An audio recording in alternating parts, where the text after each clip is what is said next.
start my paper. I'm just going to set this by saying that I'm outside of my realm. I'm not a political philosopher. And I got the chance to meet Marcello Pera once, who was the president of the Italian Senate, and hear his idea. And then I found out Cardinal Ratzinger wrote a book with him, a couple books on this idea, and I started using that book. And I noticed Habermas has a similar view to Pera. So I have a sort of a narrow point to make. However, it dovetails, you'll see, with your paper. Okay. There are two kinds of atheists out there now. One, the atheists who think religion is the cause of all evil in the world and who strive to eradicate it in order to bring about their version of utopia.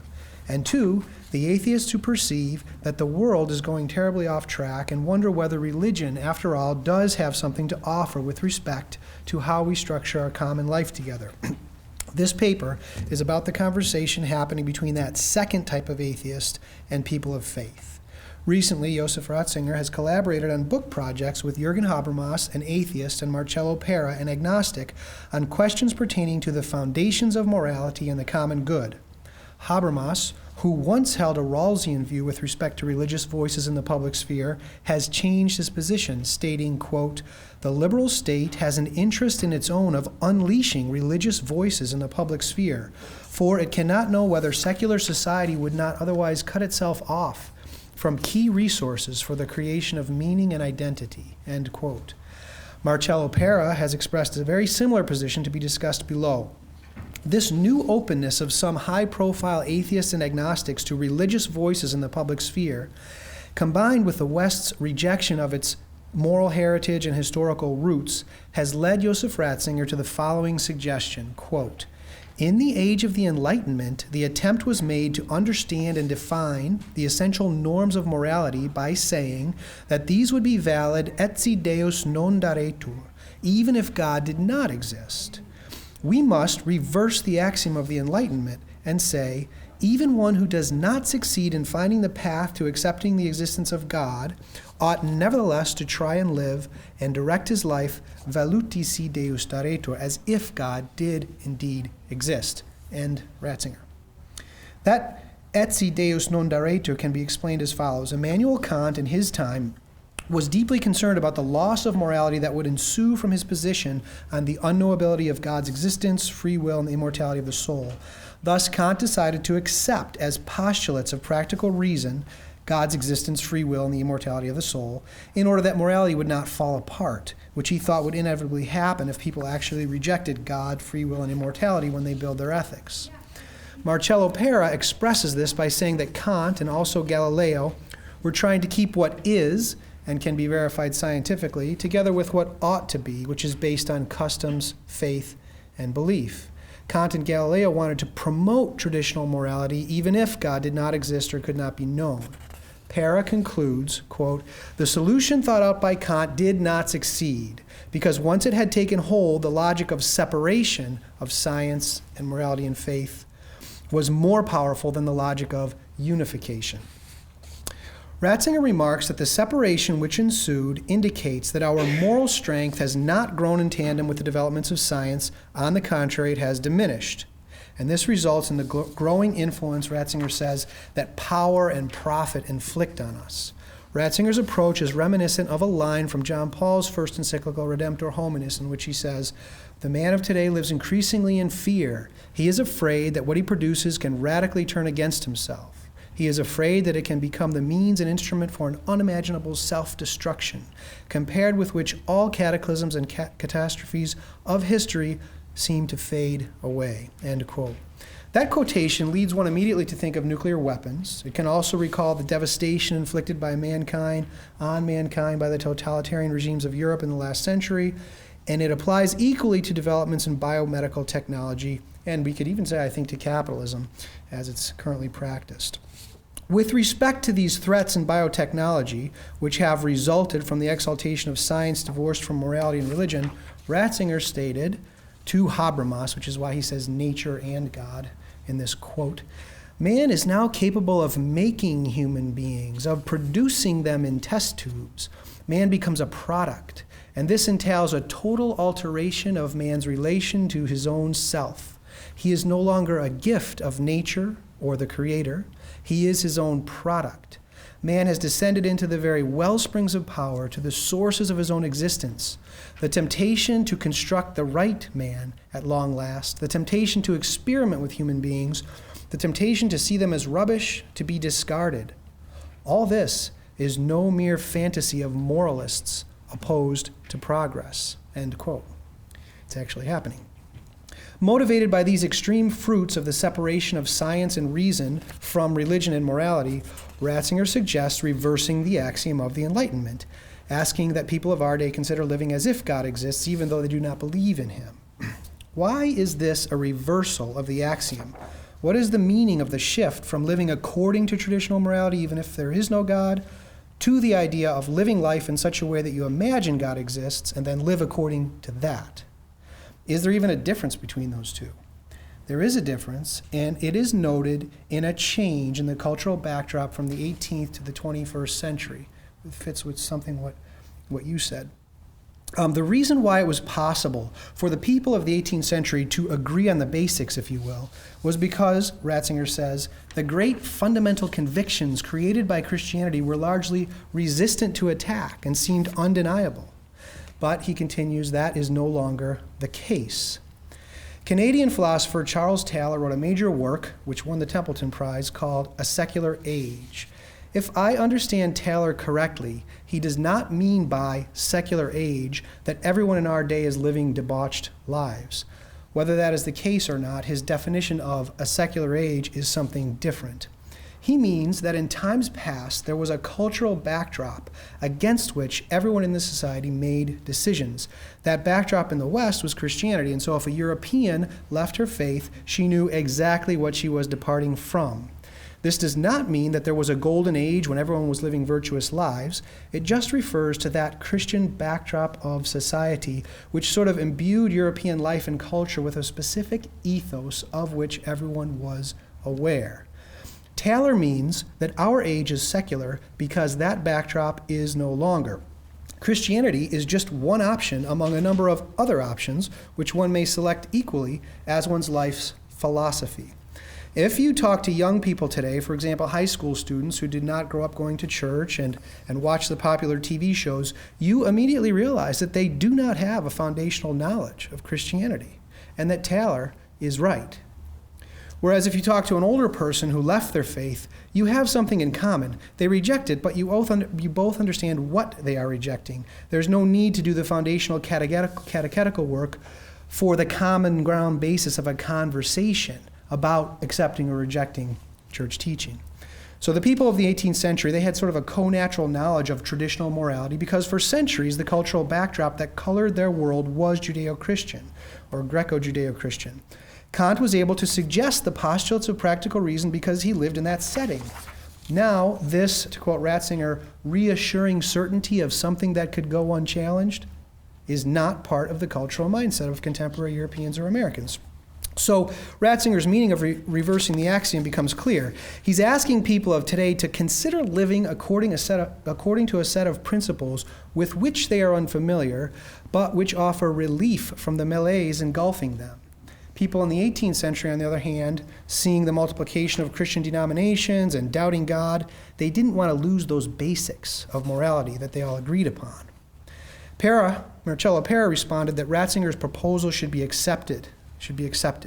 And Habermas holds this view. Here's another one of Habermas's quotes from his Holberg lecture. He says, "The force of religious traditions to articulate moral intuitions with regard to social forms of a dignified life, human life, makes religious presentations on relevant political issues a serious candidate for possible truth claims." And by the way, John Rawls himself adjusted his view in this direction also in his well-known article, The Idea of Public Reason Revisited, this is Rawls, quote, "Reasonable comprehensive doctrines, religious or non-religious, may be introduced in public discussion at any time, provided that in due course proper political reasons, and not reasons given solely by comprehensive doctrines, are presented that are sufficient to support whatever the comprehensive doctrines are said to support," end quote. It must be pointed out, though, that Rawls did not go as far as Habermas. Habermas claimed that this demand to translate represents an unfair asymmetrical burden required of religious citizens but not of secular citizens. While Habermas does hold the view that if religious sources are employed when enacting legislation, then translation would be needed in crafting actual laws, he nonetheless calls for what he calls a balanced distribution of cognitive burdens. When he asks, Habermas asks secular citizens to give up their presupposition that religious traditions are nothing more than archaic relics of pre-modern societies, and to respect them as equal voices, even when they present their arguments in religious terms. Habermas holds that view now. And he thinks society can learn from it. At this point, a question emerges about the difference between Habermas and Pera on the one hand and Ratzinger on the other. It is all well and good that some big-name atheists and agnostics are now welcoming people of faith back to the public discussion. How nice of them. But what of this idea, and you sort of asked this question, what of this idea of building a society on the scaffolding of Catholic social and moral teaching without anyone in that society actually believing the faith? Could that work? It seems to me that Pera thinks this is not only possible but necessary to save Western society. In what sense does Ratzinger's view accept this notion, and in what sense does it not? In order to grasp that, we must understand what Ratzinger means by faith. First, note that faith is often used in two senses. One, by faith we mean the teachings of the church. This can mean matters of revelation, but also the precise moral indications given by the church. And then the second meaning of faith, we mean the lived relationship between a person and God, which includes also prayer and participation in the sacraments. So the distinction between the teachings of the faith and a living faith is what I mean. Now, in recent public discussions, I have noticed, and you probably all have too, that those who disagree with Catholic positions have a premise in their arguments that faith is by nature irrational. As far as I can discern, they mean that both aspects of faith listed above are irrational. For example, if the Catholic faith teaches that marriage is between one man and one woman, or that contraception is immoral, these are said to be irrational in the sense that they violate equality or choice, which are considered rational. With respect to the second meaning of faith, living faith, that is said to be irrational in the sense that those who say they have a relationship with God are imagining it or producing it because of some psychological disturbance, or they're afraid of death or some such thing. In discourse in the public sphere on matters of public policy, one task that Catholics are called to is to show the reasonableness of our teachings and their ability to contribute to the common good. This is very important to do, and people like Habermas and Pera and others are now open to listening. But those people see no need for or connection to faith in the second sense, a living faith. I think Pera believes that you can build a society on the scaffolding of Christian and social moral principles, even if no one in that society has faith. He thinks it's necessary, actually. Ratzinger sees an important connection between the teachings, being in society, and a lived faith. But the connection that Ratzinger sees is not that all non-believers must believe before the common good can be achieved based on true morality. So in order to understand the precise nature of the connection that Ratzinger is going to suggest, we have to say what he means by faith in this second sense, living faith. He begins by making a distinction between natural faith and supernatural faith.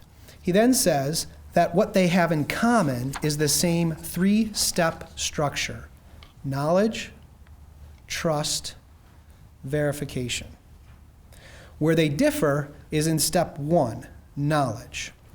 Examples given by Ratzinger of natural faith are electricity and pharmacy. There are some people who know how to harness and direct electricity, and there are also some people who know how to create drugs that can cure our various ailments.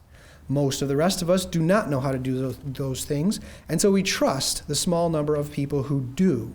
This trust in their knowledge is an act of natural faith. There are two reasons why this natural faith is not irrational. First, we can verify it by flicking on a light switch or taking the medicine. And secondly, The knowledge is obtainable by anyone who has the gumption to learn it. Just go get a degree in electrical engineering or pharmacy science. Compared to the entire population, though, only a few people gain that knowledge base. And there are many more examples of this. And so Ratzinger says, we live within a network of unknown quantities. There's a small number of people in whom a large number of people have a natural faith. And this is not irrational for the two reasons just given. Okay, now what does Ratzinger mean by supernatural faith? It has the same three-step process: knowledge, trust, verification. But the source of knowledge is different in kind than the source of knowledge in natural faith. Rather than learning about a field of study, the knowledge which is at the basis of supernatural faith comes from meeting a person. To take an example from Scripture, the Samaritan woman goes to the well at midday when no one else will be there, and she expects no one to be there. But someone is there. A conversation ensues between her and Jesus. You all know the content of the conversation, but the subplot is simple. Jesus says, "I am God." And she says, "Really?" And he says, "Really, I am. Let me tell you about you." She drops everything then, goes back to the town and says to everyone, "You're not going to believe this, but I was just talking to God right over there." They notice something about her, something different, and likely combined with the fact that it is precisely this woman, they believe her. That is an act of faith. Then they set out for step 3, verification, after which they say to the poor woman, "We don't need you anymore. We met him ourselves now and believe." Ratzinger holds that with supernatural faith also, a large number of people gain living faith through a small number of people who have met God. How do we do that? In meeting a saint or a prophet. Ratzinger's definition of a prophet is not a seer of the future, but one who has met God and who has the task of sharing him with others. In meeting such a person, we acquire a living faith. The woman at the well, in this sense, is just like Moses when he comes down from the mountain, his face beaming with light. This lived faith mysteriously opens one's eyes to the dignity of persons and makes you look at others with a look of love, which he also discusses in this book with Pera. This changes all of your behavior in a foundational way. Basically, you begin to live according to traditional Christian morality because you can see it properly now. This then is noticed by others, and they are drawn to you and to it. On the assumption, accepted by some high-profile atheist and agnostic thinkers, that Catholic and social moral teaching does have well-reasoned, common-sense principles to offer in the public sphere, principles they seem at times to be granting now are the best source of bringing about the common good, is it possible to employ those principles even if no one in the society has a living faith? Marcello Pera thinks the answer is yes and is calling for Europeans to do this before Europe is no longer. Joseph Ratzinger's answer is yes, but. Ratzinger thinks that the teachings are accessible to reason, and therefore, like Pera, makes a plea for people to live as if God exists. Put simply, I take Ratzinger to mean something along these lines. Before it is too late, please try living according to the principles of Catholic social and moral teaching because it really is good for you and society, and if you try it, you will see. That's what Ratzinger's saying. However, unlike Pera, Ratzinger thinks that unless there is a critical mass of citizens who have a deep faith, prayer life, sacramental life, and live a fulfilled life according to the teachings, unless there's a critical mass of such people, Pera's proposal will fail. An interesting question on the theme of this conference emerges here. Is there a distinction between an implicit and an explicit foundation of morality on God? Let me explain that idea by asking 3 questions. 1, what is the role of Christian witness with respect to the knowledge of morality in the minds of non-believers? 2, What is the role of Christian witness in the formation of public policy when collaborating with non-believers? Of Christian witness, not just Christian teaching. And 3, is there a sense in which knowledge of Christian morality, or even just knowledge of the natural law, can only be known by the wider public if a critical mass of people actually live a fulfilled life according to it, because they understand it? It is certainly true that we cannot live according to traditional morality on our own. We can barely do it and often fail, even with the help of grace. But that desire to really try to live according to it, seems to come from meeting a saint or meeting God, and the effect that has in your soul. And when non-believers encounter all of this in someone or in a large group of people, it can have 2 effects. It can open them to the possibility of living differently, even if they do not believe in God, or it can open them to a living faith. I think Ratzinger is saying that for true morality to even be known by the wider public, there is an epistemological sine qua non, namely, men and women who make God credible by their lives and by their happiness. The knowledge of morality for non-believers is rooted not in their faith in God, because they do not have that, but in seeing the lives of faithful Christians. This is an implicit or indirect source of real knowledge, real moral knowledge.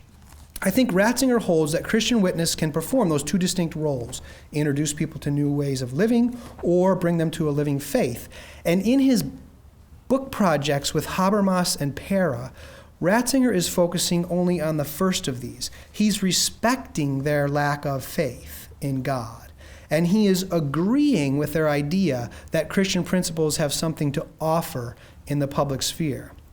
And he is also tapping into their awareness that the West is unraveling as the motive for their willingness to take a second look at religion. But Ratzinger is then calling on Christians to realize that if they want to reach the level even of convincing open-minded non-believers of basic social and moral principles, they have to be witnesses or it won't work. And the only way they can be witnesses is to rely on God and grace in the midst of their trying to be good.